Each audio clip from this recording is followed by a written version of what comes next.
ശബരിമല യുവതീ പ്രവേശനവുമായി ബന്ധപ്പെട്ട വിവാദ പരാമർശത്തിൽ ഉറച്ച N K Premachandran M P. Bindu അമ്മിണിക്കും കനകദുർഗയ്ക്കും പൊറോട്ടയും ബീഫും വാങ്ങി നൽകി മല കയറ്റിയെന്ന് പറഞ്ഞത് ആധികാരിക വിവരത്തിൻ്റെ അടിസ്ഥാനത്തിലാണെന്നാണ് പ്രേമചന്ദ്രൻ്റെ വാദം. എൻ കെ പ്രേമചന്ദ്രൻ്റെ പക്ഷേ മറുപടിയുമായി ബിന്ദു അമ്മിണിയും പിന്തുണച്ച BJP നേതാവ് കെ സുരേന്ദ്രനും ഇന്ന് രംഗത്ത് വന്നു.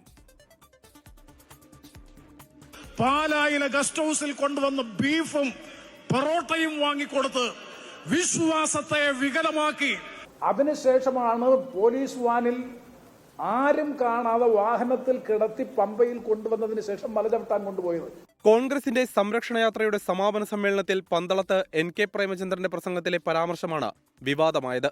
സമൂഹമാധ്യമങ്ങളിൽ ഉൾപ്പെടെ വിമർശനം ഉയർന്നതോടെയാണ് നിലപാട് ആവർത്തിച്ച് എൻ കെ പ്രേമചന്ദ്രൻ വീണ്ടും രംഗത്തെത്തിയത്.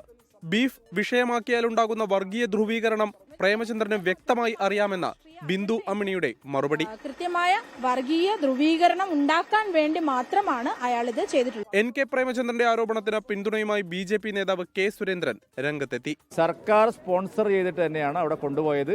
ബീഫും പൊറോട്ടയും കൊടുത്തു എന്ന് എനിക്കറിഞ്ഞൂടാ. അത് ഞാൻ പ്രേമചന്ദ്രനോട് തന്നെ ചോദിച്ചു. സമൂഹ മാധ്യമങ്ങളിൽ മന്ത്രിമാർ ഉൾപ്പെടെ എൻ കെ പ്രേമചന്ദ്രനെ വിമർശിച്ചു. 24 തിരുവനന്തപുരം. ലോകത്തെവിടെയായാലും ഏത് സമയത്തും 24 വാർത്തകളും ഓഗ്മെന്റഡ് റിയാലിറ്റി പാക്കേജുകളും എക്സ്പ്ലെയിനറുകളും വിശദമായി കാണാൻ ഞങ്ങളുടെ YouTube ചാനൽ നിങ്ങൾക്ക് സബ്സ്ക്രൈബ് ചെയ്യാം.